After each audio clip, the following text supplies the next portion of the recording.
Bismillahirrahmanirrahim. Assalamualaikum warahmatullahi wabarakatuh.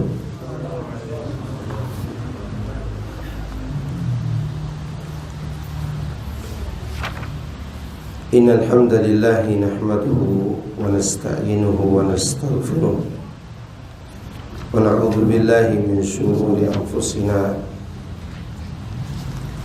ومن سيئات أعمالنا من يهده الله فلا مضل له ومن يضلل فلا هادي له وأشهد أن لا إله إلا الله وحده لا شريك له وأشهد أن محمدا عبده ورسوله صلى الله عليه وعلى آله وصحبه أجمعين وسلم تسليما كثيرا. أما بعد. نعم إخواني في الدين أعزني الله وإياكم. Pada pertemuan terakhir kita pada 2 pekan yang lalu, kita membahas pasal ke-23, yaitu pasal tentang yaqin istijabati doa,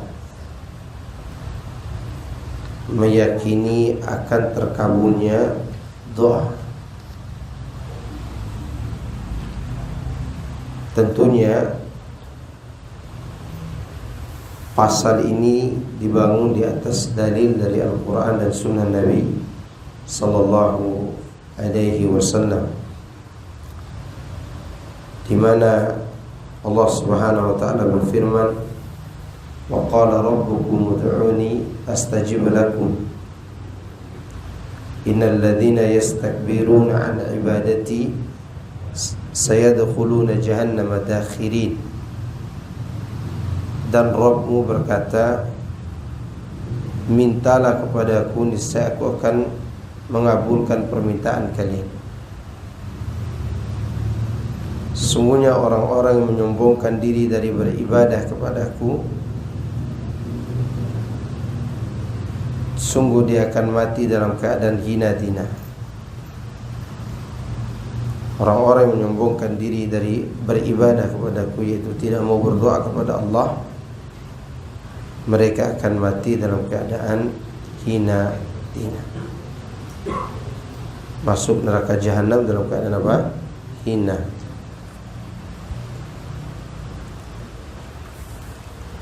Dan doa adalah ibadah yang sangat agung, sebagaimana Nabi SAW mengatakan, "Laisa syai'un akrama 'ala Allah min ad-du'a." Tidak ada sesuatu yang lebih mulia di sisi Allah melebihi doa. Disebutkan dalam hadis yang diperselisihkan oleh para ulama tentang kesahihannya, ad-du'a usilahul mu'min.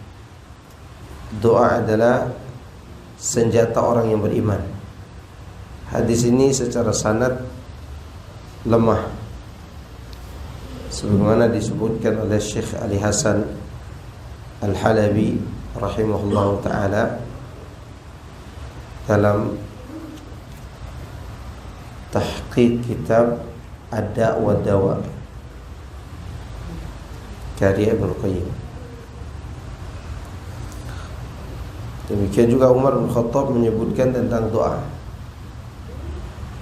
Kata Umar radhiyallahu ta'ala anhu, "La yahummuni istijab, inni la ahmilu hammal ijabah, walakin hammad du'a, fa idza ulhimtu ad-du'a fa innal ijabata ma'ahu." Aku tidak merasa berat doaku tidak dikabulkan, tapi yang aku pikul merasa berat bagiku adalah berhenti berdoa. Itu yang berat bagiku, berhenti berdoa. Karena sekiranya aku diberikan ilham, taufik untuk berdoa, pasti bersama doa itu ada jawabannya. Maka kita harus husnudzon kepada Allah Subhanahu wa ta'ala. Terus berdoa.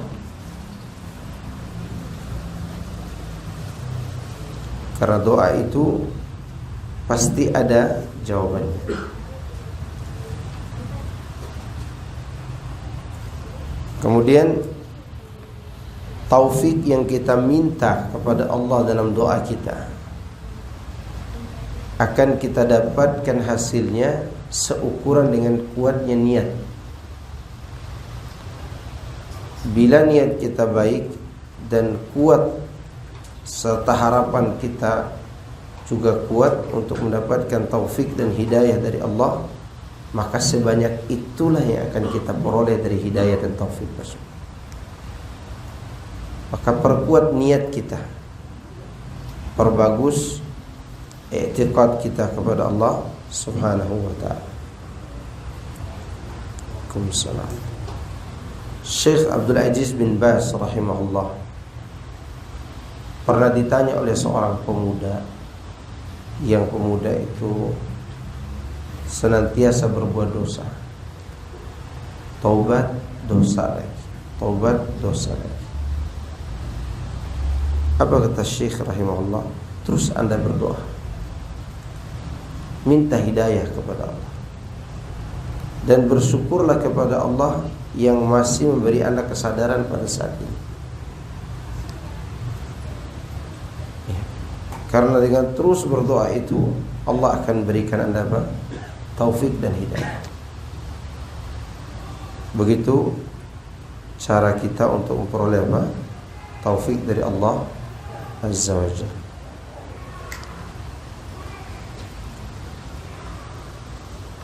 Dan doa itu harus dibarengi dengan rasa syukur.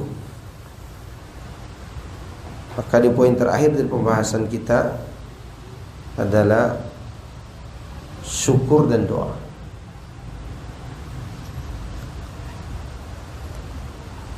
Wa ma utiya man utiya illa min qibali idha'atihi syukur wa ihmalil iftiqar wa du'a.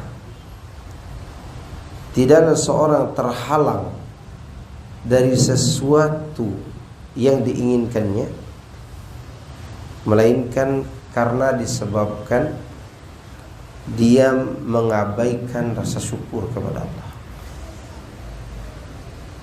dan dia membiarkan doa, artinya tidak berdoa, tidak menampakkan rasa butuh kepada Allah.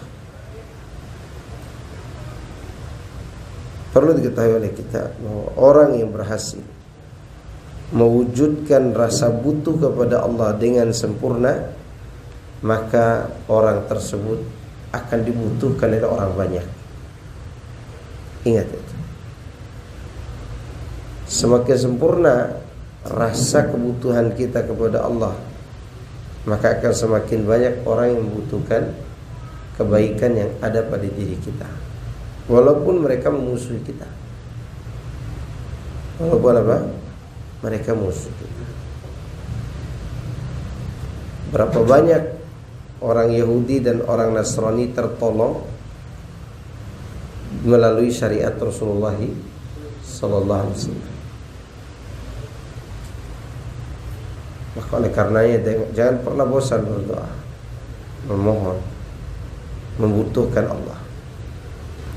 Demikian juga setiap kali kita bersyukur kepada Allah, maka setiap itu kebaikan-kebaikan kita akan dibalas oleh orang lain atas izin Allah. Maka jangan pernah mengabaikan hak Allah Azza wa Jalla. Nah, untuk bisa mempraktekkan doa, berniat tulus, bersyukur kepada Allah, menegakkan keimanan, maka kata kuncinya adalah istiqomah dan sabar.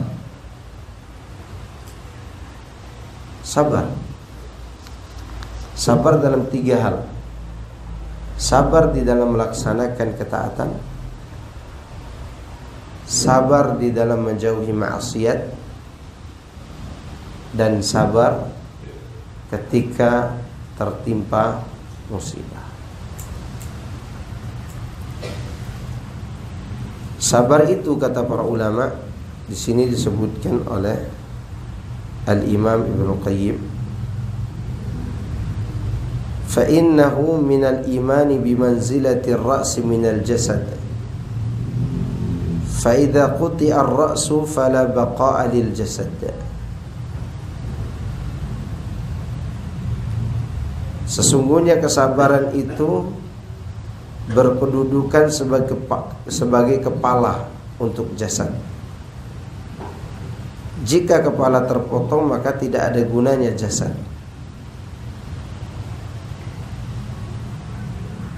Demikian juga jika tidak ada sabar untuk mengemban keimanan ini, maka tidak ada gunanya keimanan.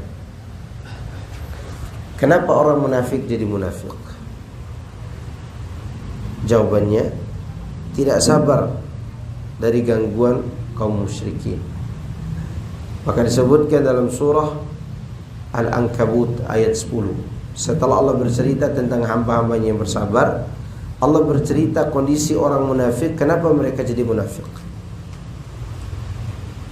Kata Allah dalam surah Al-Ankabut ayat ke-10, wa minan nas may yaqulu amanna billah فَإِذَا أُوذِيَ فِي اللَّهِ جَعَلَ فِتْنَةَ النَّاسِ كَعَذَابِ اللَّهِ.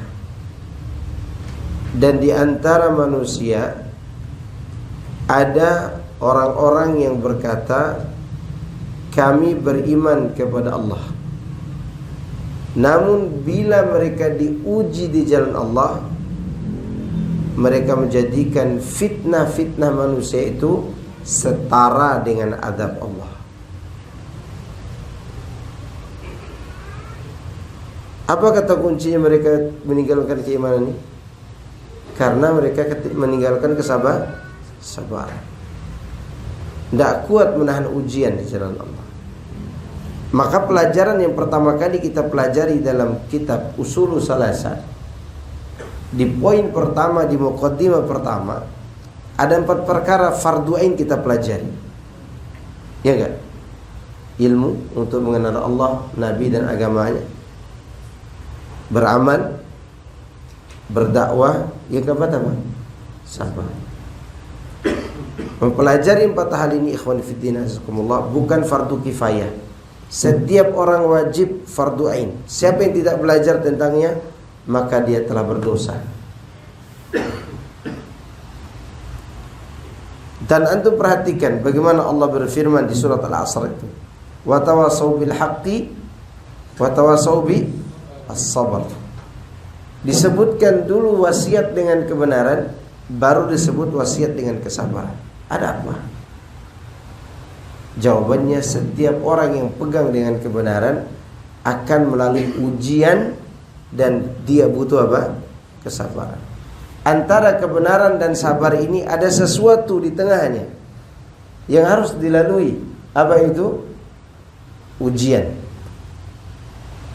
Orang munafik jadi munafik gara-gara tidak sanggup melaksanakan apa yang ada di antara kebenaran dan sabar ini, yaitu ujian.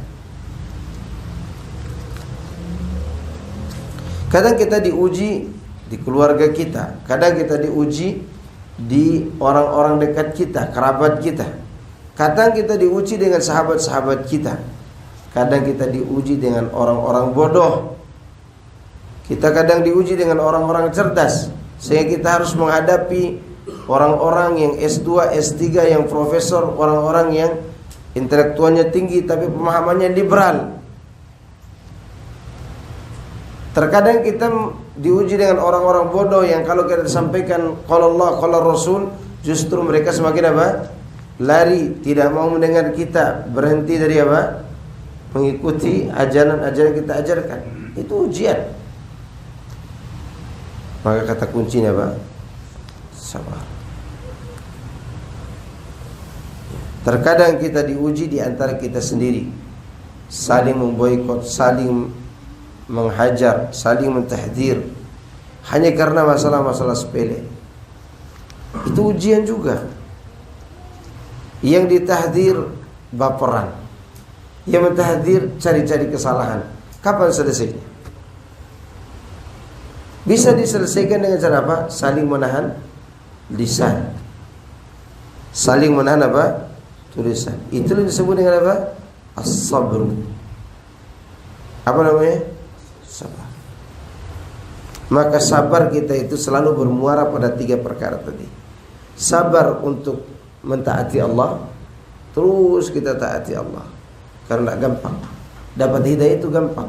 Awal-awal kita mengaji semangat, tengah-tengah, awal akhir-akhir itu mulai kendor tuh ngaji. Maka kita di situ semakin mempertebal kesabaran. Ya. Demikian juga ustadz-ustadznya awalnya semangat dia mengkaji. Lama-lama begitu terkenal, enggak lagi dia kaji. Kecuali di mana? Tabligh akbar saja. Seharusnya terus diajarkan umatnya secara apa? Continue. Silsilah ilmu. Maka oleh karena itu tidak ada kata yang lebih pantas yang harus kita katakan sabar. Walaupun berat kita laksanakan. Berat. Sangat berat. Ya. Sangat berat sabar itu. Tapi begitu beratnya sabar ketika kita berilmu, di saat itulah kita menikmati. Saat itu kita apa? Menikmati. Dia tidak manis tapi nikmat. Bisa dibedakan antara manis dan nikmat? Tidak semua yang manis itu nikmat, dan tidak semua yang pahit itu tidak nikmat. Maka oleh karena itu ujian dalam sabar dalam ujian itu, ketika kita mengilmuinya, maka insya Allah di saat itu Allah akan memberikan kenikmatan dalam hati kita. Maka sabar dengan kelakuan orang-orang awam. Sabar juga dengan apa yang dilakukan oleh para penguasa. Dia melakukan ini, melakukan itu, dan seterusnya. Kita sudah bahas sebelumnya di kitab Syekh Shalih Fauzan Al-Fauzan, yang waktu itu kita bahas di sini Al-Irsyad ila Tashihil I'tiqad, beberapa tahun yang lalu. Di tahun 2014 kita mulai kajian. Iya kan? 14 atau 15 tuh. Ya.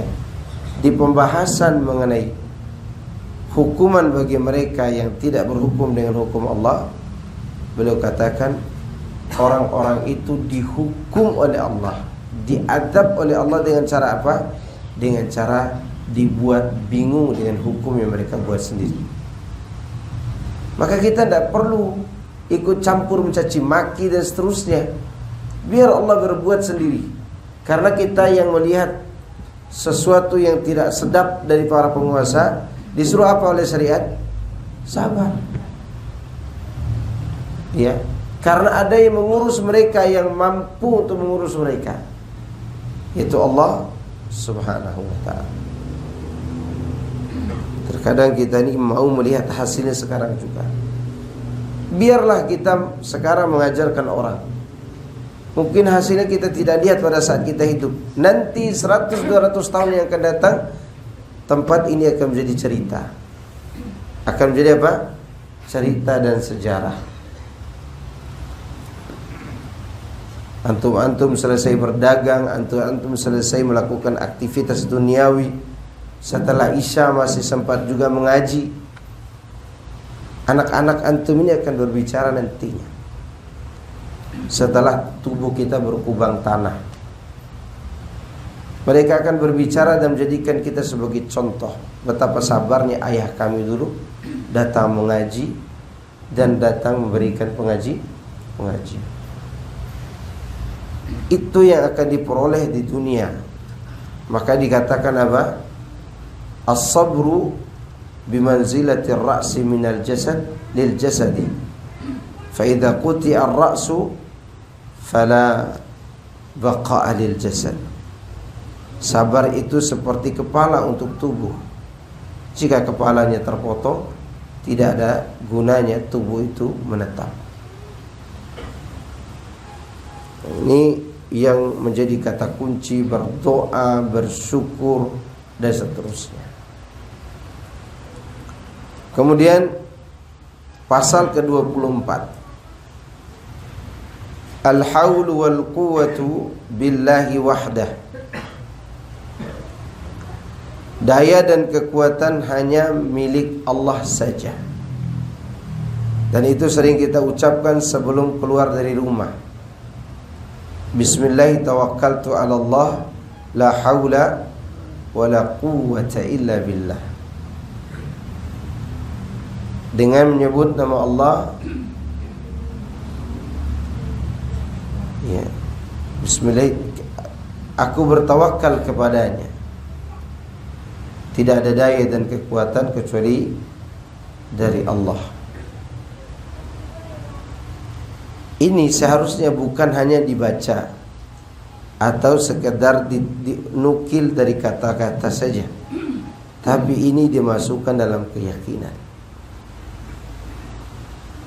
Tidak ada daya dan kekuatan kecuali milik Allah. Udah selesai. Apapun yang akan diperlakukan oleh Allah pada diri kita, selama kita tidak meminta diuji, maka semuanya dibangun di atas daya dan kekuatan yang Allah berikan kepada kita.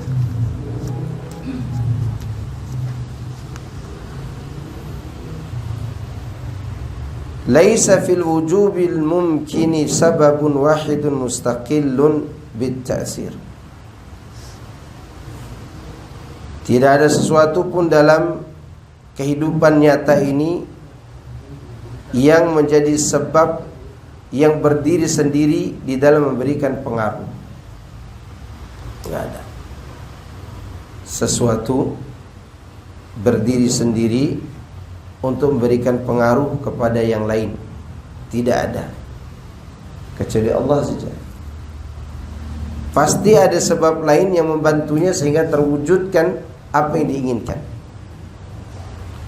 Bal la yu'assiru sababun albatta illa bintimami sababin akhar ilaihi. Bahkan tidak ada satu sebab pun yang memberi pengaruh kecuali dengan adanya sebab lain yang bersamanya. Contoh, seorang wanita ingin memiliki penerus, tapi dia tidak menikah. Kira-kira bisa punya anak? Enggak bisa. Saya tidak berbicara zina ini, artinya berbicara satu yang disyariatkan Allah. Atau antum kepengen punya anak, bisa antum wujudkan sendiri anak itu? Enggak bisa. Walaupun antum suntik menggunakan apa itu, bayi tabung, entah itu tabungnya tabung gas atau tabung apa, enggak akan ada anak. Pengaruh punya anak itu pasti ada sebab lain. Apa itu? Menikah dulu dengan wanita, disalurkan dulu kepada wanita syahwatnya, pada istri. Kemudian terpancarlah suatu air yang keluar dari tulang rusuk laki-laki dan tulang dada perempuan, kemudian bergabung di dalam apa? Di dalam rahim. Kemudian terbentuklah mani, kemudian terbentuk segumpal darah, dan prosesnya panjang.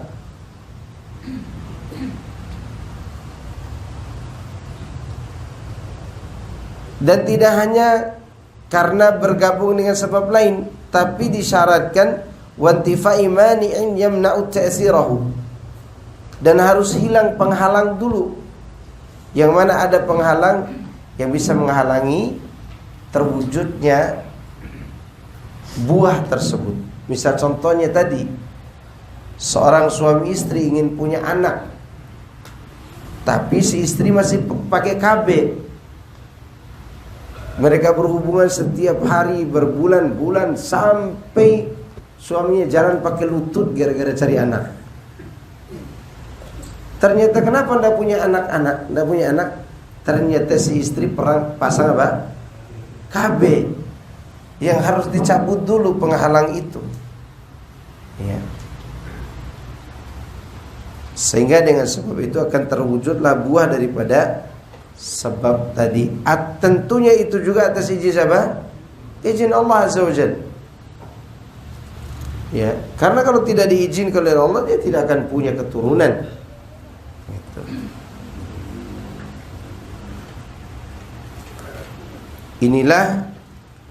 Ini penjelasan tentang sebab-sebab yang dapat dilihat oleh mata, yang dicapai oleh panca indera.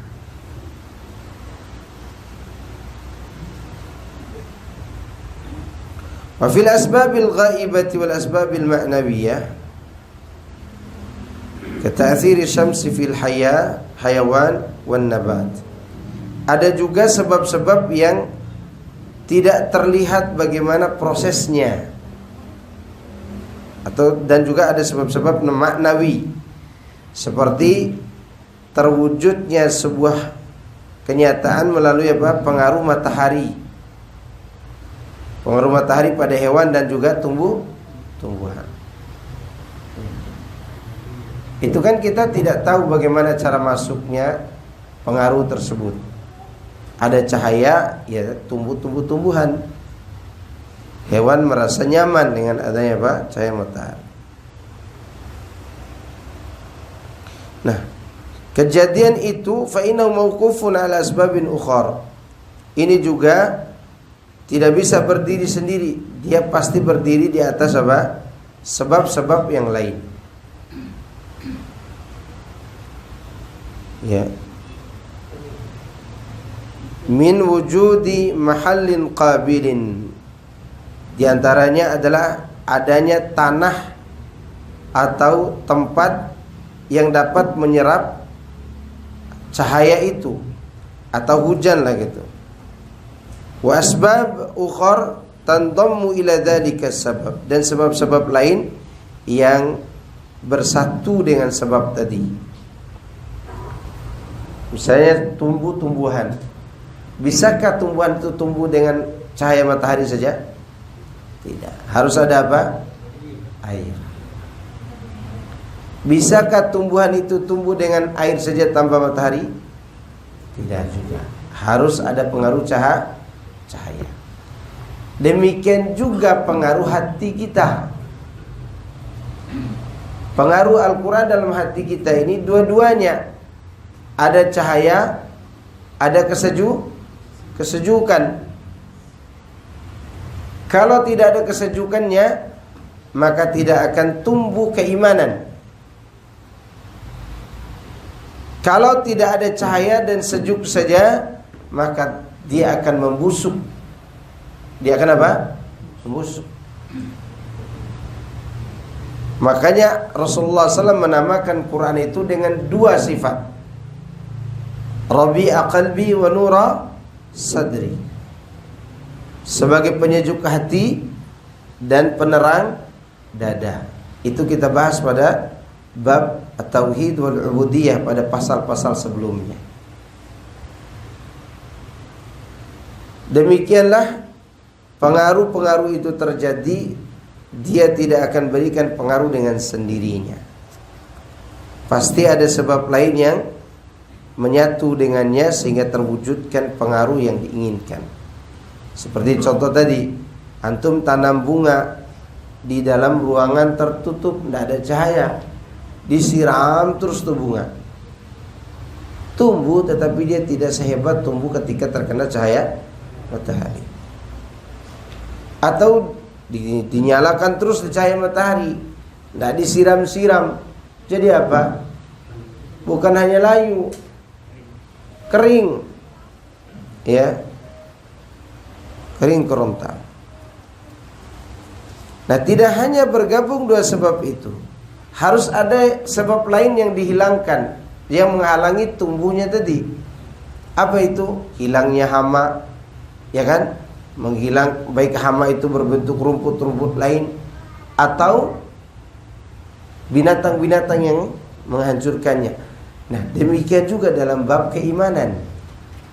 Selain menyirami dengan kesejukan Quran dan dicahayai dengan cahaya Quran, harus ada hama-hama hati yang dihilangkan. Cinta pada popularitas, cinta kepada dunia yang berlebihan, tamak kepada apa? Urusan-urusan apa? Dunia. Lupa kepada ibadah, sombong, hasad, dengki, irit, pelit. Itu dibersihkan. Karena dia yang menghalangi tumbuhnya apa? Keimanan. Ini sebenarnya hanya sebagai contoh yang dibahas oleh beliau di sini untuk suatu sebab-sebab yang ma'nawi.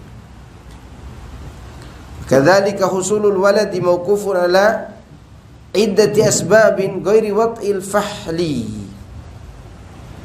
Demikian juga untuk mendapatkan anak-anak, dia dibangun di atas beberapa sebab selain daripada berhubungan intim saja yang menghasilkan apa? Ovum, menghasilkan zat telur dari wanita, kemudian terjadilah pembentukan apa? Rahim. Banyak sebabnya, baik bersifat maknawi, sebab melalui syariat, sebab hubungan di antara keduanya yang dibangun di atas syahwat. Ya, laki-lakinya harus memiliki apa? Keinginan kepada istrinya. Karena kalau menikah saja nih berdua, kemudian si suami tidak punya apa? Tidak punya syahwat misalnya, bisa terjadi anak? Tidak bisa. Kemudian atau dia punya syahwat tetapi dia tidak menjaga kesehatan, sehingga apa? Hormonnya tidak bagus. Tidak jaga kesehatan dimaksud minum-minum keras, ngerokok, apa aja pokoknya yang menghalangi dia dari apa? Dari memiliki anak. Ini menunjukkan dia butuh pada sebab lain. Yang kemudian setelah dilalui semua sebab itu, maka selanjutnya bertawakal kepada Allah. Karena hanya Dia yang bisa beri pengaruh dengan sendirinya. Hanya siapa? Allah. Fakullu ma yakhafu wa yurja minal makhluqat fa'ala ghayati an yakuna juz'a sababin ghairu mustaqillin bit-ta'sir.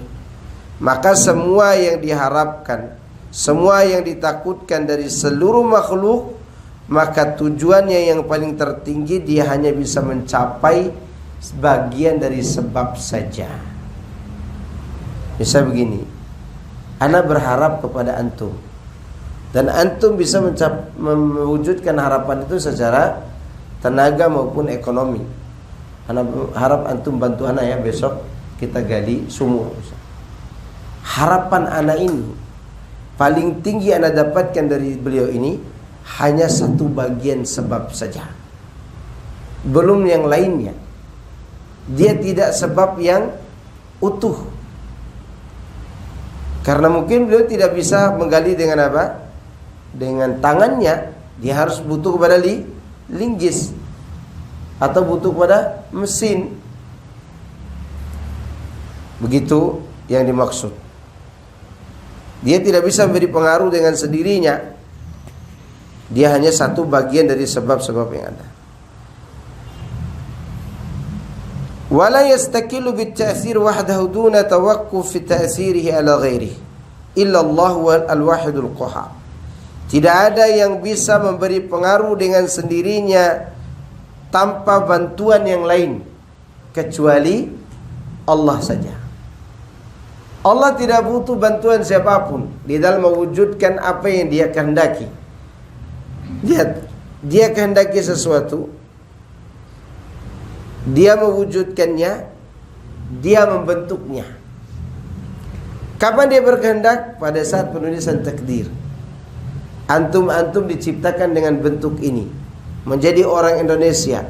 Ada yang hitam, ada yang putih, ada yang sipit, ada yang mancung, ada yang pesek, ya enggak? Itu sudah direncanakan dulu.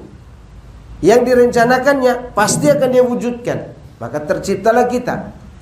Apa yang Dia wujudkan tidak satu rupa, tapi dibentuk sesuai dengan keinginan Dia. Siapa yang bantunya waktu itu? Nggak ada. Dia sendiri bisa mewujudkan. Begitu. Dia bisa menciptakannya.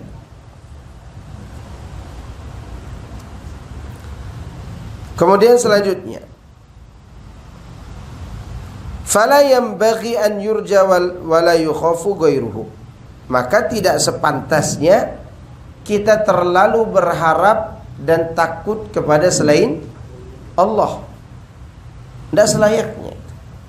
Karena berharap kepada manusia, ikhwan fillah, pasti mendatangkan kekecewaan. Entah yang diharapkan itu sengaja tidak mau mewujudkan harapan kita, atau dia lalai karena sibuk dengan pekerjaan yang lain. Kita berharap seorang bantu anak misalnya. Misal dia sibuk, dia harus keluar negeri, ke sana kemari, sehingga dia lupa dengan janji dia kepada anak. Kalau anak terus berharap kepada dia, apa yang terjadi? Kecewa, suudzon kepada orang. Yang tidak pernah mengecewakan harapan kita siapa? Allah. Oleh karena itu, Nabi Zakaria di saat dia sudah berusia tua dan rambut beruban, istrinya mandul, apa kata dia? Idh nada rabbahu nidaan khafiyya. Qala rabbi inni ishta'ala ar-ra'su shaybah. Wa lam akun bidu'ai rabbi syaqiyya. Kata Nabi, qala rabbi inni wahana al-'azmu minni washta'ala ar-ra'su shaybah. Dia mengatakan, ya Rabbku, tulangku telah melemah dan kepalaku sudah beruban. Walam akun bidu'aika rabbi syaqiyya. Yang aku yakini adalah aku tidak pernah sengsara karena berdoa kepadamu. Aku tidak pernah kecewa karena berdoa kepadamu. Lalu dia minta apa setelah itu? Anak. Wa inni khiftul mawaliya min wara'i wa kanat imra'ati aqira fahab li min ladunka waliya. Setelah dia menceritakan bahwa dia memiliki, akan mewariskan sesuatu, dia memberitahukan, istriku mandul. Dia hanya tua, istrinya apa? Mandul. Tapi dia tidak pernah putus harap. Apa dia katakan setelah itu? Karuniakanlah kepadaku ahli waris dari sisimu. Dari sisimu. Yarithuni wa yarithu min ali Yaqub. Waj'alhu rabbi radiyah. Dia mewarisi aku dan mewarisi dari keluarga Nabi Yakub. Jadikanlah dia orang yang ridho. Waj'alhu rabbi radiyah. Kemudian setelah itu Allah katakan, ya Zakaria, ya kan? Wahai Zakaria, inna nubashiruka bi gulamin ismuhu Yahya. Wahai Zakaria, sesungguhnya kami beritahukan kabar gembira kepadamu tentang kehadiran seorang anak, namanya siapa? Yahya. Lam naj'al lahu min qablu samia. Tidak ada yang sama dengan nama anakmu ini sebelumnya. Jadi sebelum Nabi Yahya tidak ada yang bernama Yahya, gitu maksudnya. Setelah Nabi Yahya banyak sekali yang namanya Yahya. Sampai ada Ustadz Badru Abu Yahya. Abu Yahya Ustadz Badru Salam. Yahya. Diberikan oleh Allah harapannya? Diberikan. Dan bila Allah tidak memberikan juga, tidak kecewa. Kenapa? Karena pilihan Allah itu pasti yang terbaik. Nah, begitu cara kita husnudzon kepada Allah. Sehingga semakin kuat harapan, semakin kuat pula rasa takut, dan semakin indah rasa cinta kita kepada Allah di dalam hati.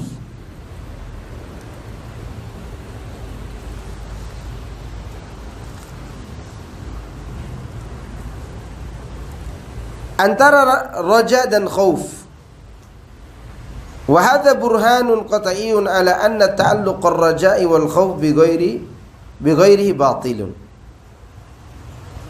Inilah keterangan yang jelas, yang pasti, yaitu kebergantungan harapan dan takut kepada selain Allah adalah sesuatu yang batil, sesuatu yang sia-sia,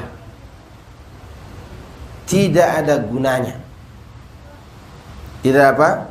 Gunanya. Kepada siapapun. Jangan pernah bergantungkan harapan ke sana. Walaupun dia orang kaya, pejabat, seorang petinggi negara, lepaskan semua ikatan harapan itu. Biar mereka juga merasa lega. Jangan sampai kita mengganggu. Harapan kita kepada siapa? Kepada Allah Azza wa Jalla. Ya. Terkadang kita lebih besar harapannya kepada pekerjaan dan profesi kita, iya enggak? Iya atau tidak? Dan ini termasuk kurangi tawakal kepada Allah. Profesi kita biarlah jadi lahan ibadah kita, wasilah kita untuk mendekatkan diri kepada Allah. Baik itu pedagang, pegawai, ya. Itu semua yang kita lakukan, kita niatkan sebagai wasilah untuk beribadah kepada Allah. Adapun harapan dan takut kita tetap terikat kuat dengan Allah. Fa innahu law furida anna dhalika sababun mustaqilun wahdahu bitathir lakanat sababiyatu min ghairihi la minhu. Karena sekiranya andai kata diharuskan sebab itu berdiri sendiri untuk beri pengaruh, maka tidak akan mungkin.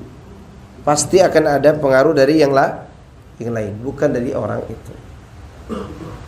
Maka sekali lagi, ini menunjukkan kita diwajibkan untuk menggantungkan harapan, cita-cita dan rasa takut kita kepada siapa? Allah Azza wa Jalla.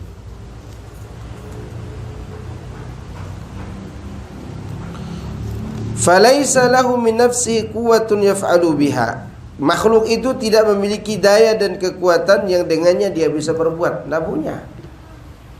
Kecuali diizinkan oleh siapa? Allah.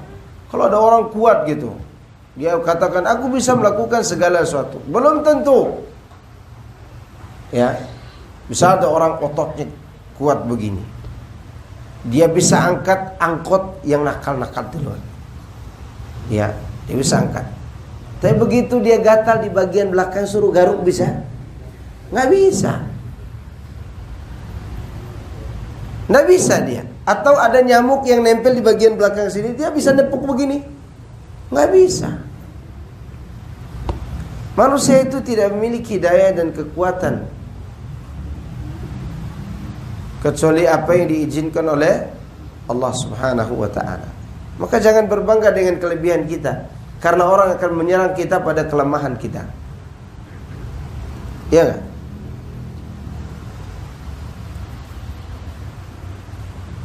Atau kita berbangga dengan hadis Nabi SAW bahwa wanita itu kurang akal dan agamanya. Iya enggak?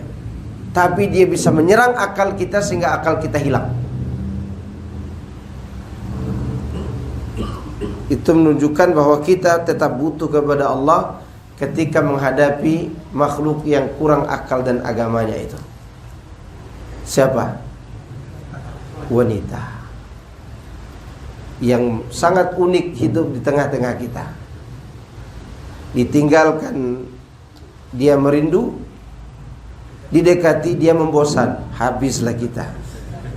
Maka Imam Ahmad meneliti wanita itu bertahun-tahun lamanya dan belum menemukan ujung penelitiannya sampai dia wafat. Yang kesimpulannya adalah seperti kata Ustaz Syafiq, sabar. Itu selesai. Ya, cukup gak itu? Maka ketika kita sabar, kemana kita menggantungkan mereka? Kepada Allah. Karena kita bukan Tuhannya. Kita ini adalah orang yang dititipkan amanah, kita berbuat sesuai dengan apa yang menjadi tugas kita. Hasilnya siapa yang memberikan? Allah Azza wa Jalla. Demikian juga istri kita terhadap kita. Ya. Ada ibu-ibu mengeluh, Pak Ustaz, kenapa? Suami saya tidak berhenti-henti pergi memancing, ya. Dan suka memancing kemarahan saya, Pak Ustaz. Ya udah, anti sabar aja, minta kepada Allah.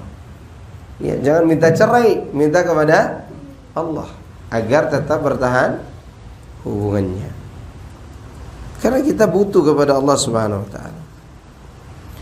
Alasannya fa innahu la haula wala quwwata illa billah.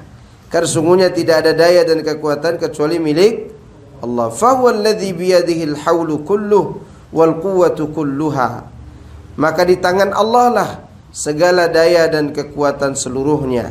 Fal haulu wal quwwatu allati yurja li ajlihima al-makhluq wa yukhafu innama huma lillahi wa biyadihi fil haqiqah. Daya dan kekuatan yang keduanya, yang karena keduanya makhluk diharapkan dan ditakuti, tentunya keduanya itu milik Allah dan di tangan Allah itu pada hakikatnya. Fa kaifa yukhafu yurja man la haula wala quwwah? Bagaimana kita bisa berharap dan takut kepada orang yang tidak memiliki daya dan kekuatan? Tentu kita semuanya kembali kepada Allah saja. Ada beberapa sebab yang menghilangkan taufik Allah. Min asbabil hirman. Di antara sebab-sebab yang menghalangi kita dari taufik. Bal khauful makhluq wa raja'uhu ahadu asbabil hirman. Bahkan berharap kepada makhluk dan takut kepadanya adalah salah satu sebab terhalangnya dari apa? Dari taufik Allah. Terhalang dari ketenangan, terhalang dari ketentraman, terhalang dari kesuksesan. Karena terlalu mengharap kepada manusia dan takut kepada mereka. Wa nuzulul makruhi biman yarjuhu wa yakhafuhu. Dan juga termasuk sebagai sebab turunnya sesuatu yang tidak diinginkan kepada orang yang diharapkan dan ditakuti. Fa innahu ala qadri khaufika min ghairillahi yusallatu alayka. Seukuran mana kau takut kepada selain Allah, maka yang kau takuti itu akan menguasaimu. Ya, kalau kau takut kepada jin, jin akan menguasai Anda. Akan selalu menakut-nakuti. Kalau Anda takut kepada sesuatu yang menghalangi Anda dari ibadah, maka dia akan menguasai Anda suatu hari nanti. Ya enggak?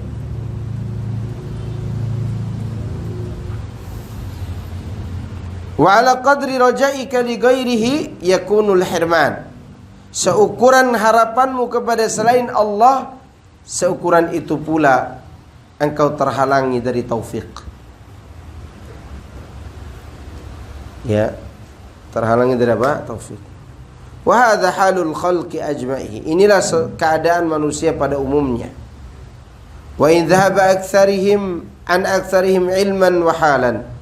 Itu semua terjadi ketika hilangnya dari kebanyakan mereka ilmu dan adab, ilmu dan amal. Fama sya'allahu kana wala budda. Padahal apa yang Allah kehendaki pasti terjadi, itu pasti. Wa ma lam yasha' lam yakun. Ini keyakinan nih. Dan apa yang tidak akan dikehendaki oleh Allah tidak akan pernah terjadi. Maka orang yang punya keyakinan seperti ini dia akan bahagia. Bahagia. Ya. Walau ittafaqat alaihi al-khaliqah. Apa yang dikehendaki oleh Allah pasti terjadi. Apa yang tidak dikehendaki tidak akan terjadi, meskipun seluruh makhluk berencana untuk mewujudkannya, tidak akan pernah terjadi. Tidak akan pernah terjadi. Waliyadzubillah, untuk menghilangkan keyakinan ini. Ini adalah keyakinan yang besar, ikhwan. Keyakinan yang paling menenangkan jiwa manusia yang beriman, ini dia. Apa yang dikehendaki pasti terjadi, yang tidak akan terjadi. Ya. Ini pasal yang ke-24. Kesimpulan dari pasal ini. Yang pertama, Tidak ada yang bisa memberikan pengaruh dengan sendirinya dengan kekuatan dan daya kekuatannya kecuali Allah saja. Itu yang harus kita tahu. Ya. Kemudian di bawahnya adalah kalau kita sudah tahu demikian, maka harapan dan cita-cita dan rasa takut harus sepenuhnya digantungkan kepada Allah. Kemudian harapan dan takut yang terikat kepada selain Allah pasti sia-sia. Pasti apa? Sia-sia. Kalaupun ada orang yang berbangga, dia katakan aku bisa beri pengaruh dengan sendirinya, pasti ada pengaruh lain yang dia butuhkan. Kemudian yang berikutnya, seukuran mana kita takut kepada makhluk, sebesar itu pula kekuasaan mereka atas kita. Dan seukuran mana kita berharap kepada makhluk, sebesar itu pula penghalang kita dari apa? Taufik dan hidayah. Ya. Ini harus kita perhatikan. Waliyadzubillah, semoga Allah melindungi kita dari terlalu takut dan harap kepada makhluk. Ana dulu punya sahabat, Masya Allah, sahabat yang Masya Allah luar biasa. Teman yang biasa mudzakarah, rajin menulis. Karena anak terus terang, anak hanya mengandalkan hafalan. Kalau menulis anak kurang. Anak punya teman, dia rajin maktabah, rajin menulis, rajin ini itu. Sampai sekarang tidak tahu kabarnya bagaimana. Kabar terakhir saya dengar, dia jatuh cinta pada wanita awam, menikah dengan seorang wanita awam yang kemudian mungkin takut pisah dengan istrinya dan seterusnya. Akhirnya ke masjid sudah tidak lagi, main musik iya, ya, karaokean dan seterusnya. Mungkin dia takut berpisah dengan siapa? Istrinya. Dikira istri dia aja di dunia ini wanita. Kalau sudah menghalangi dari ibadah kepada Allah, maka sesuatu itu tidak berguna lagi bagi kita. Ya tidak. Maka saya heran sebagian para dai takut berdakwah karena dihalangi istrinya. Itu tidak boleh. Maka istri itu dikasih tahu bahwa itulah ujian buat wanita yang menikah dengan pejuang. Jangan dihalangi. Kalau sudah dihalangi, apa yang terjadi? Terhalangilah hidayah untuk diri kita dan orang lain.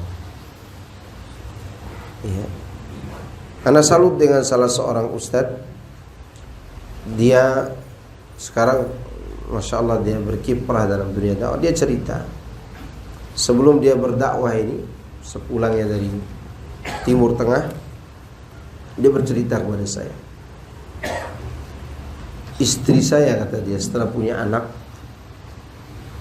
dia selalu minta cerai kalau saya berdakwah dan dikenal orang, kata dia. Itu kata dia, cerita dia. Terus karena saya tidak bisa berdakwah dan sudah dinasihati dan seterusnya, maka mau tidak mau dia harus ditinggalkan. Padahal saya mencintainya, Ustaz. Yang ditinggalkan apa? Yang dicintainya. Tidak mungkin seorang itu meninggalkan sesuatu yang dicintainya kecuali ada sesuatu yang lebih dia cintai. Apa yang lebih dicintai oleh Ustaz ini? Dakwah dia di jalan Allah, menjelaskan tauhid, menjelaskan sunnah, menjelaskan syirik, menjelaskan apa? Bid'ah. Dia meninggalkan istrinya bukan karena tidak mencintainya, justru karena ada sesuatu yang lebih dia cintai daripada itu. Apa tadi? Dakwah ilallah azza wajalla. Ya. Maka oleh karena itu jangan sampai hal-hal seperti itu menghalangi kita dari belajar dan dari apa? Berjuang di jalan Allah. Kita harus berjuang dan kita minta sama pasangan kita, beginilah hidup bersama siapa? Pejuang. Hidup dengan siapa? Pejuang. Ya. Selain kau dapat banyak anak, dapat pahala juga. Oleh karena itu bersabarlah kita, dan kita ajak keluarga kita untuk bersabar bersama kita. Baik, saya kira cukup itu yang bisa saya sampaikan. Insyaallah kita akan bahas berikutnya pasal 25, bagaimana menjadi orang yang mulia, yaitu dengan cara memuliakan Allah. Ini akan kita bahas di pasal 25 nanti. Fadhal, ada pertanyaan silakan. Ada pertanyaan? Ini udah jam berapa nih? Oh, jam 8:30. Waktunya kita berselimut. Ya. Cukup ya? Soal, fadhal. Tadi sore ada anak didatangi seorang ibu, beliau Nasrani ya. Beliau minta anaknya itu diruqyah, anaknya Islam itu. Oh, masya Allah. Iya. Jadi dia nggak ngerti tentang ruqyah. Dia minta ruqyah. Dia cerita sebagai seorang ibu, saya tidak ridho gitu. Makanya awalnya itu harusnya dia Islam gitu. Kecuali dia Islam dengan Islam yang taat gitu. Oh, maksudnya yang meruqyahnya orang yang taat gitu. Ya, maksudnya Anaknya mau diruqyah oleh ibu itu. Dia minta tolong gitu. Minta tolong kepada orang kan, kepada seorang ustadz itu. Tapi ibunya ngomong apa? Maksudnya dia ingin anaknya itu jadi Islam yang taat gitu. Sedangkan anaknya sempat pernah ke masjid, sholat masjid, terus ikut seperti toriko atau aliran gitu. Dia cerita banyak tentang itu juga, ini Ustaz kok begini begitu. oh, udah kena doktrin tarekat itu. Iya. Maka memang begitu, kayak orang kesurupan memang. Itu seharusnya diajak diskusi, kemudian diruqyah. Karena sebagian tarekat itu memang disuruh mengosongkan pikiran. Iya. Kalau pikiran sudah kosong, yang masuk apa? Jin. Untung tidak masuk lalat itu. Iya, tadi juga beliau cerita rumah saya dulu didatangin terus diputerin Sama kiainya. Iya. Ajib. Itu termasuk perbuatan bid'ah. Perbuatan apa? Bid'ah.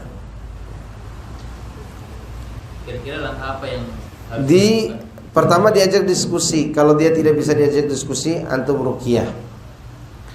Ya, kalau ruqyahnya pelongok aja dia begitu, berarti itu sudah bukan kerasukan jin. Tapi disebutkan oleh Ibnu Hibban kegilaan masmu'. Karena akal manusia itu ada dua. Akal matbu', ada akal masmu'.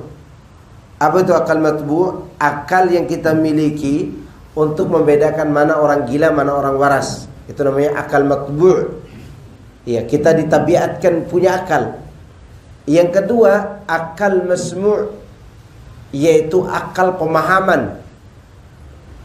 Dia bisa dibuat rusak oleh apa yang kita pahami, termasuk pemahaman teroris, pemahaman Syiah, pemahaman tarekat.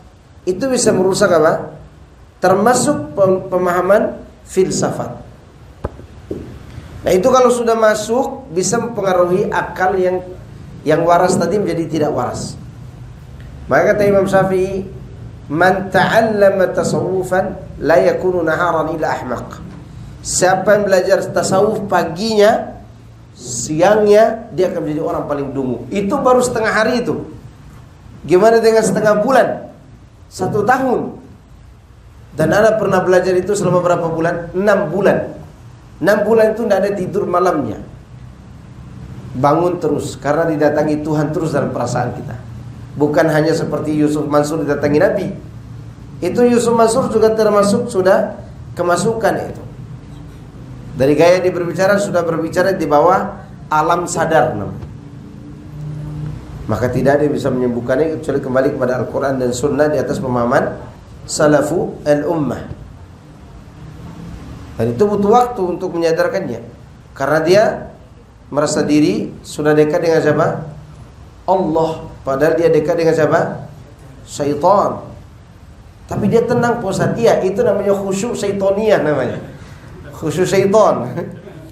Antum kira orang yang mengikuti setan tidak khusyuk? Khusyuk. Namanya khusyuk apa? Syaitaniyah. Taib, ada yang lain? Diruqyah kalau memang harus diruqyah. Nah, kalau antum berhasil menyadarkan anaknya, mudah-mudahan ibunya masuk Islam juga. Ya. Dan banyak orang Kristen di luar sana menginginkan anaknya baik seperti kita yang ngaji. Ana pernah duduk dengan seorang pengusaha, dia Kristen. Kristen apa namanya? Kristen taat, dia Katolik. Ana lagi cuci mobil, ana masuk, dia seharusnya udah keluar. Tapi dia lihat ana pakai jubah, dia lihat jenggot ana, duduklah dia. Seharusnya kan dia takut sama teroris, tapi malah dia duduk. Dia pengusaha ini, pengusaha properti. Dia sering bolak-balik Parung ini. Maka dia juga sempat cerita AWW yang jual malam-malam tuh, jual jajan gitu kan. Ceritalah kita berdua. Awalnya saya tidak tahu dia Nasrani. Dia cerita tentang anak-anaknya. Anak-anaknya tidak taat dalam agamanya karena terpengaruh dengan perkataan pendeta, bisa dibayar, ditebus dengan uang dosa-dosa itu. Nah, itu terpengaruh tuh. Dia tidak setuju dengan perkataan pendetanya. Apa 3 orang anaknya sudah S1, S2 juga, sudah kuliah pada kuliah anaknya. Apa dia kata kepada anak waktu itu? Ustaz, bila berkenan saya minta nomor HP Ustaz. Setelah anak, waktu itu anak cerita tentang Nabi Isa. Duduk berdua dengan dia, cerita tentang apa? Nabi Isa secara ringkas. Ternyata dia orang Nasrani. Akhirnya dia katakan, saya ini orang Kristen Pak Ustaz. Oh gitu. Terus tidak tersinggung dengan ucapan saya. Malah saya senang Pak Ustaz, dapat wawasan. Saya minta nomor HP Pak Ustaz. Sekiranya suatu hari nanti anak saya mau masuk Islam, saya suruh 3-tiganya masuk Islam, asalkan dia bisa taat seperti ini, kata dia. Ya, jangan sampai seperti di agama kami sudah tidak ada moral anak-anak itu. Sampai dia katakan kalau bisa dibimbing anak saya di pondok pesantren. Karena saya lihat orang Islam yang tidak pondok pesantren pada banyak rusak, kata dia juga begitu. Yang tidak belajar agama. Akhirnya dia minta nomor HP anak, tapi sampai hari ini anak-anaknya tidak menghubungi anak. Karena dia sendiri kewalahan mendidik anaknya. Nah, sekiranya anak-anaknya itu masuk Islam, anak yakin bapaknya ikut. Insya Allah yakin bapaknya ikut. Nah, begitu. Padahal kita tidak berdebat. Kita hanya ngomong tentang kriteria akhlak Islam, iman dalam Islam, dan seterusnya. Bagaimana kita muliakan Nabi Isa, Nabi Musa, dan dia tertarik dengan itu. Mudah-mudahan dengan antum meruqyah anaknya dan antum sadarkan anaknya, ibunya juga ikut masuk Islam. Itu yang harusnya dilembutkan hatinya. Antum berusaha bantu terus dia. Dia masuk Islam, antum insya Allah dapat pahala yang luar biasa, besar pahalanya. Nah, cukup ya? Nah, ini dulu. Iya, senior dulu ya. Berhubungan dengan hari Asyura. Asyura. Bolehkah bertawasul dengan hari Asyura? Tawasul gimana dulu? Misalnya, ya Allah, saya mohon pertolongan sebagaimana tolong para nabi di hari Asyura. Bertawasul dengan hari. Wallahu a'lam, ana enggak ngerti. Kalau antum bertawasul dengan amalannya boleh. Ya Allah, aku beramal di hari ini. Mudah-mudahan apabila amalku ini ikhlas karena Engkau, maka lapangkanlah kehidupan kami. Jauhkan kami dari kemunafikan, jauhkan kami dari kekufuran, jauhkan kami dari kefakiran yang menyusah kami selama ini. Boleh bertawasul dengan amal. Karena yang Anda tahu boleh tawasul itu dengan 3 hal. Pertama, asma Allah. Yang kedua, amal soleh kita sendiri. Ketiga, doa orang yang kita tahu dan hadir. Artinya dia tahu hajat kita. Adapun tawasul dengan hari-hari Anda tidak tahu. Wallahu a'lam. Ya. Baik, ada lagi? Cukup ya. Ini sekali lagi. Menyangkut yang tadi tetangga itu tadi ya. Masih menyangkut juga. Iya. Beliau juga keadaan rumahnya itu tidak ada MCK. Oh iya. Iya. Dari tanah, jendelanya cuma di tembok pakai papan triplek gitu. Nah, terus jadi pertanyaan itu kan, beliau itu tidak punya air untuk mandi dan buang air ya. Untuk mandi itu mungkin anak ngalirin air ke rumah beliau, tapi untuk MCK beliau tidak ada. di rumah Anda samping luar itu ada toilet itu tadi ya. Tapi di luar melewati kamar Anda gitu yang membuat Anda tuh mungkin nggak nyaman kalau misalkan Anda memberikan fasilitas itu gitu. jangan. Iya, Jangan, karena itu berkaitan dengan rahasia antum. Iya. Tapi air cukuplah dulu. Mungkin dia bisa ke tempat. Atau ada orang yang mau membantu teman-teman, bikinkan MCK-nya aja. Siapa tahu dengan itu dia masuk Islam. Maksudnya yang jadi pertanyaan itu apakah Anda tadi tidak berdosa gitu dengan tidak memberikan itu gitu? Iya, kalau itu mudarat buat istri anak antum jangan. Karena nanti mudarat buat istri anak antum. Mungkin dia bisa ke masjid, musola terdekat, ya. Makanya mau sholat dan masjid jangan ditutup WC-nya, ya. Juga tempatnya untuk tidur juga jangan ditutup. Ini ditulis dilarang tidur. Gimana dilarang tidur? Kamar mandi dikunci. Dan sebelumnya memang ada toilet jauh di kebun punya orang itu kan. Beliau ke situ cuma ada kendala fase atau digembok gitu Ustaz. Ajib. Seharusnya jangan, itu kasihan dia. Makanya tadi image umat Islam tuh Jelek. seperti itu. Akhirnya sampai tadi beliau datang itu saya melihat si abang ini Islamnya sepertinya beda bilang itu. Nah itu kesempatan kita yang paham sunnah untuk ayo kita bantu. Berapa dia butuh untuk bikin MCK-nya, dibikinkan secara sederhana aja. Dan itu butuh banget tuh. Tahu nggak antum? Yang paling perlu buat kita nih memasukkan dan mengeluarkan. Harun ar-Rasyid pernah ditanya, ini ana sebut nikmat dan luas. Dia dikasih air segelas. Dikasih air apa? Segelas. Apa ditanya oleh salah seorang ulama, bagaimana menurut Anda? Sekiranya Anda tidak bisa meminum air ini, kecuali Anda harus bayar, berapa Anda akan bayar? Kata Harun ar-Rasyid, setengah kekuasaan, setengah kerajaannya untuk mendapatkan setengah air minum tadi. Setelah itu ditanya lagi, bagaimana kalau Anda ditakdirkan tidak bisa membuang air itu kecuali harus Anda bayar? Aku akan bayar dengan setengah. Ternyata kerajaan Anda hanya segelas air yang Anda masukkan dan Anda keluarkan. Maka itu butuh sekali. Maka oleh karena itu sekali lagi, yang kita butuhkan ke musola itu yang paling penting apa selain sholat? Air dan buang hajat. Iya gak? Saking butuhnya kita bayar 2.000 kita tempatnya. Iya gak? Nah apa-apa kita bayar, tapi kita bisa buang hajat. Sampai disebut apa? Qada'ul hajah. Berarti dia kebutuhan gak? Apa arti hajah itu? Kebutuhan. Kebutuhan bukan hanya yang dimasukkan, tapi juga yang dikeluarkan. Jelas? Berarti ketika kita bantu mudah-mudahan dia masuk Islam. Kalaupun dia tidak masuk Islam, antum dapat pahala kemanusiaan. Dan dia akan bercerita, anaknya akan bercerita, kemudian cucunya akan bercerita, nenek kami dibantu oleh orang-orang yang dicurigai teroris. Faham? Yang dicurigai Wahabi. Itu cerita mereka lebih panjang daripada iklan sampo. Dan di situ Allah akan apa? Memuliakan dakwah ini. Ayo teman-teman, kalau kita bisa bantu, kita bantu. Oke? Bukan hanya orang Islam kita bantu. Kita bantu dia bukan hanya untuk karena dianya, tapi kita melihat ke depannya.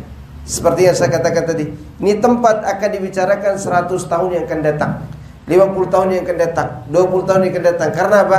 Ada kajian di sini. Kalaupun orang tidak bisa tahu nama kita, dulu ada orang yang kajian di tempat ini, ustadznya setengah ganteng, nggak cukup. Ya enggak? Gimana Opik? Begitu maksud kita. Anda terkesima dengan pesan salah seorang mantan Purnawirawan Jenderal Bintang 3, namanya Syekh Yusuf namanya. Apa dia katakan kepada anak waktu itu? Ustaz Maskur, kita di dunia ini hanya mengumpulkan saksi. Di dunia ini mengumpulkan apa? Saksi. Siapa tahu orang-orang ini bisa jadi saksi di hadapan Allah nanti atas kebaikan kita. Dan Allah merahasiakan keburukan kita. Coba antum perhatikan bagaimana semua orang bisa jadi saksi pada saat ini, padahal dunia belum runtuh ini. Untuk siapa? Untuk Ustaz Yasin. Kita tidak tahu dia masuk surga atau neraka, tapi kita punya harapan dia masuk apa? Surga. Jutaan orang bisa berdoa untuk dia.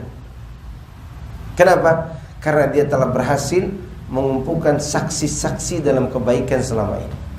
Dan itu yang kita inginkan. Kalaupun kita tidak dikenal sekarang, mungkin 200 tahun nanti akan dikenal. Uwais Al-Qarni ada yang kenal pada masanya sebagai ahli fikih, ahli tafsir, ahli hadis, ahli lughatil Arabiyah. Enggak ada. Dia dikenal oleh manusia justru pada zaman-zaman terakhir. Orang kalau bicara birrul walidain, siapa yang dicontohkan? Uwais. Kalau bicara tentang keikhlasan, siapa contohnya? Uwais. Kalau bicara tentang zuhud, siapa contohnya? Uwais. Kalau bicara tentang doa yang dikabulkan, siapa contohnya? Uwais. Siapa Uwais? Uwais itu bersikap seperti jantung, tidak perlu kelihatan, tapi dia banyak bekerja. Itu kita harapkan. Semoga apa yang kita lakukan selama ini menjadi saksi atas kebaikan kita nanti di hadapan Allah Subhanahu wa taala. Cukup ya?